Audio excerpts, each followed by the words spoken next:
January experimentation month was a success, actually. Some videos you loved, and some you didn't. Oof, Tekken 8 Digimon partners, wow, that is The one video that seemed to do really well in January was when I looked at the Digimon Adventure partners and tried to digivolve them completely differently, taking an element that is perhaps lost or not as focused on in their evolution line and focusing on it. And I'll be honest, Digimon Adventure 02 needs a little bit more time to cook, but a Digimon season that would be absolutely perfect for this format is the one you're watching right now, Digimon Tamers. So in today's video, let's do that. Let's explore what it might look like if all the Digimon Tamers partners digivolved completely differently.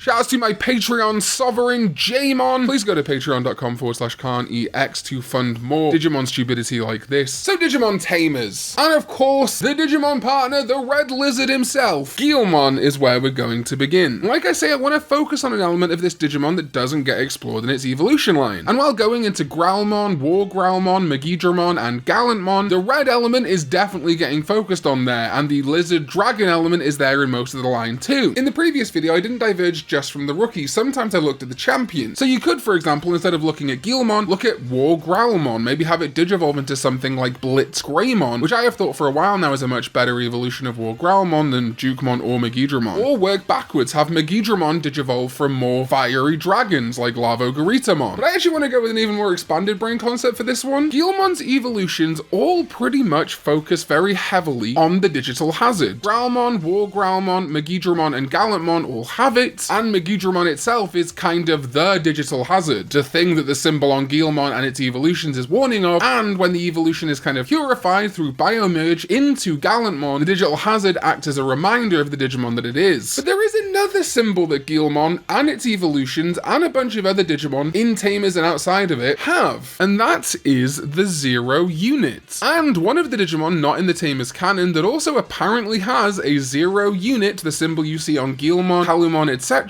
is Alphamon, who is supposed to have a 0 unit on its shoulder. That is very interesting to me. Having Guilmon's line split and have a digital hazard line and a 0 unit line makes a ton of sense. And having Guilmon digivolve into Dorugamon and Dorugareymon, looking at them, I'm starting to get a conspiracy theory forming here that at some point that was the intent before Dorumon was created. It feels good. Like, imagine if Dorugamon was red. That's a really good line. Hell, a red Alphamon too. Okay, I'm gonna take the tinfoil hat off here, but aren't you glad that I'm not using Suijinmon for once? I just think it's a really nice idea in the spirit of this video to focus on something completely different in the evolution line, to ignore the digital hazard and go with the 0 unit, and the interface on the forehead of Dorugamon, Dorugareymon, and Alphamon feels very evocative of the way that the 0 unit is used on Calumon. So also maybe Calumon a qualifier as an Alphamon prevo. Moving over to Terriermon, I want to focus on the fact he's a dog, or a dog, rabbit, I don't care, he's a Terriermon, that's what I'm focusing on here, the terrier bit. And a Digimon that I've actually grown very fond of as a Terriermon evolution is the dog mechanical Digimon from Adventure 2020, Commandomon. It having this like kind of white mixed fur looks good as a Terriermon evolution to me. But I do also like Commandomon as a Madomon evolution. That was a Digimon created for a fan who contributed to an Adventure 2020 crowdfunder. But Terriermon to Commandomon, then Korikakumon and Vaikmon goes in a very different direction, but one that I personally think works quite well. So while yes, the whole line aren't dogs, it does fold in some fun elements, and works pretty cohesively in my opinion. For Renamon, it's tough. The fox element and the East Asian Shinto Tao element of Renamon, Cubimon, Taomon, and Sequoiamon, as well as Miko mode, is very prominent. So I was poring over official art of Renamon, like some of you perverts in the comments also do,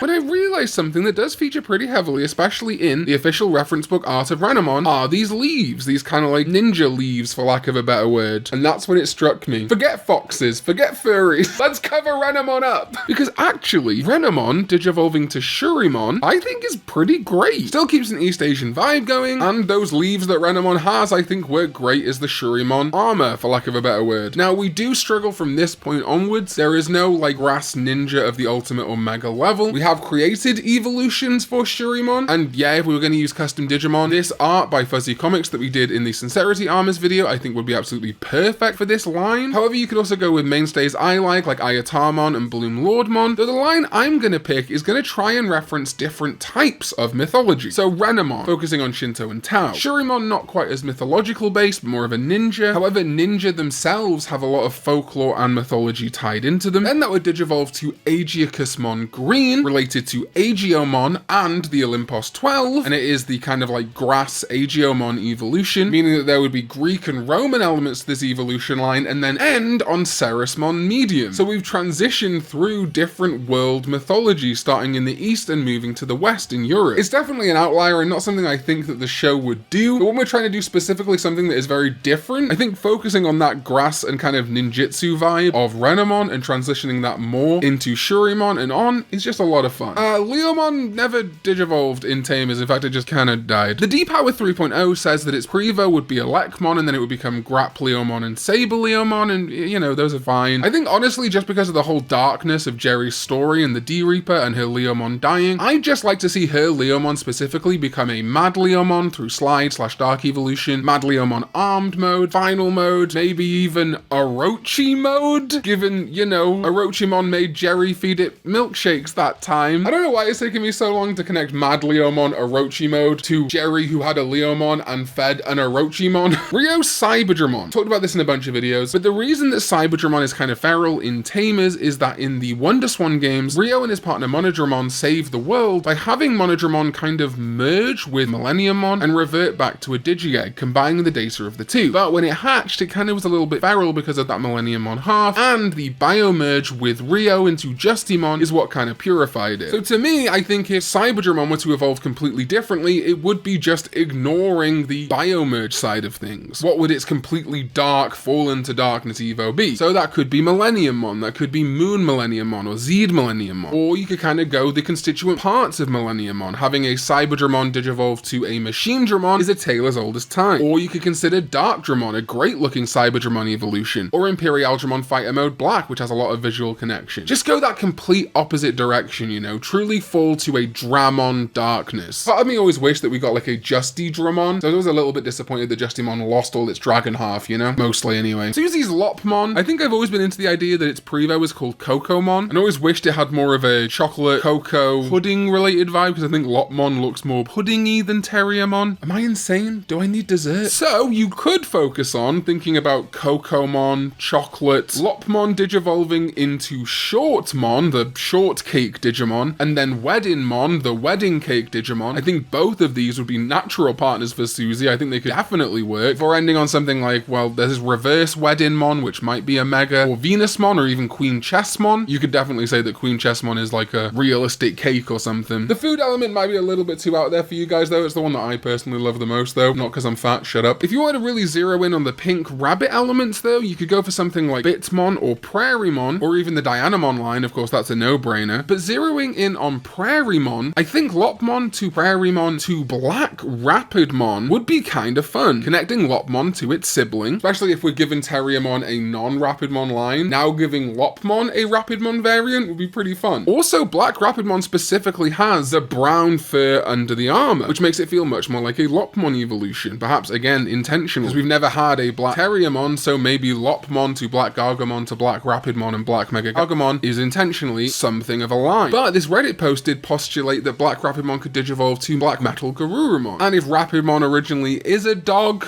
or a half rabbit half dog hybrid, Lopmon going to something like either Rabbitmon or Prairiemon, I think maybe Rabbitmon would keep the transition better, then into Black Rapidmon, and finally Black Metal Garurumon is very out there, but actually has a ton of links that work. Kazu's Guardromon initially regressed from a Andromon in Digimon Tamers, and normally in Digivice toys etc. goes on to be High Andromon. So my thought process is either a partnered Guardromon might go on to become something different like Locomon and Ground Locomon, tying into that Tamers movie a little bit, and keeping some visual elements that are lost from Guardromon to Andromon, or flip it on its head completely, and think about what if Andromon regressed differently, digivolved differently, and that again opens up a few schools of thought. First of all, what if instead of focusing on the robot side of the cyborg, it focused on the more humanoid side, meaning that instead of turning into a smaller robot, Andromon in Tamers, when it partnered with Kazu, regressed into a Wizardmon, or maybe the fact that its skin kind of looks a little burnt as Andromon means that it used to be a Meramon, or even a Dino Huemon. When are we just gonna get Huemon, Bandai? Maybe that's a little bit too Pal World for you guys. But if you hate that idea, I do think some good de-digivolution evolutions, which feel a little bit more like a cyborg and less like an overall robot. Or Andromon would of course be Mechanorimon, or the other common Andromon Prevo, Centaurmon. Both of those would be great, I think. MarineAngemon, we never saw Digivolve or de-Digivolve in the show either, so you could probably just give it MarineAngemon Blast Mode, or if you want to focus on the D-Power 3.0 line of it having a rookie Penmon, maybe just throw more penguins in there, you know, Tempomon, Dipenmon. Then we come to Impmon, who normally warp Digivolves into Beelzemon, making it much more of a badass and a biker. I think I was just always a little bit disappointed that it didn't keep its cheekiness as much as Beelzemon. Beelzemon's a real fall to darkness and then a rise to the light later on in Tamers. There's not that moment where I really feel like Beelzemon is the cheeky little trickster Impmon. A warp Digivolution that I think would actually work pretty well would be Puppetmon. Puppetmon's personality in adventure, survive, things like that, does feel actually quite close to Impmon, a childish trickster. And I think it's very easy to see how Impmon's red bandana and yellow smiley could translate to Puppetmon's red hat and yellow skull hazard symbol. And if you're wondering how the toy gun and the gun elements in general of Impmon's warp Digivolution and blast evolution would work, well, Puppetmon's strapped too. Now that leap might seem kind of crazy, I do personally really like it. However, I could kind of make a puppet line work because a newly introduced puppet Digimon, just like Puppetmon, a puppet type Digimon, is Shumon, the evolution of Shumon from Digimon Liberator. And interestingly, Shumon is the first Digimon since Impmon to feature this specific smiley face badge. It's so interesting that this brand new Digimon, who is a puppet type, has this smiley face badge. Just as I was writing this video, thank you Bandai. And with Shumon being that puppet type, it could then digivolve into basically any puppet Digimon, including the mega level Puppetmon. Now the ultimate from there could kind of go anywhere. I personally like Monzemon, but if Shumon is kind of a squirrel connected to trees, Pumpkinmon could work. I wish Cherrymon was a puppet type. Or you could even go Chohakaimon, making it more humanoid. But I think personally I'm going to go Impmon to Shumon to Monzemon and finally Puppet / Pinocchimon. Alice, unfortunately her Dobermon we've never seen digivolve in any media, so we really can't say, but ending on Minami's Labramon, which became a Sesamon in the Battle of Adventurers movie. And I've talked about this a ton, but in V-Pets, her Sesamon is supposed to become a Cerberusmon and an Anubismon, which to me is totally supposed to be Alice's Dobermon's evolution line. And I have said in the past that I instead like to see her Sesamon become Katoramon and Baihumon. However, in a post-Digimon Cross Wars world, I'm actually really starting to see Labramon working as a Darulumon Prevo. There's something spirally and clawy that I think works well. So perhaps Minami's Labramon could instead digivolve to Darulumon, Jaeger Darulumon, and then, yeah, Rasenmon, just like Gabumon did. But alright, that is it. My ideas for what if the Digimon Tamers partners digivolve completely differently, focusing on a different trait. I really love that connection of Impmon to Shumon and then eventually Puppetmon. I think there's something in between there that we could make better. And honestly, this whole video starting with me thinking about Guilmon focusing on the 0 unit made me feel so passionate about it. So I hope you enjoyed it. Shout outs to my patrons on patreon.com/Karn EX, including my brand new Sovereign over there, Jamon. Thank you, Jamon, for joining up on Patreon. I hope you're not paying for Sovereign on YouTube and Patreon. You can cancel one or the other. For as little as $3, you get early access to all my videos on Patreon, and then there's different tiers getting you access to Karn extra videos early, exclusive videos, paying for custom art, etc, etc. But if you just prefer YouTube channel memberships, they're still going to be open, though I am going to be reducing the tiers pretty soon. I want to thank my Sovereign on YouTube, ZDK14, my DigiDestin, my Tamers, my Karn Club, everyone who supports this channel. It truly means the absolute world, especially because I think this is the last video I'm filming on this set. Thank you all so much for watching, and I'll see you next time when we go digital. Bye bye.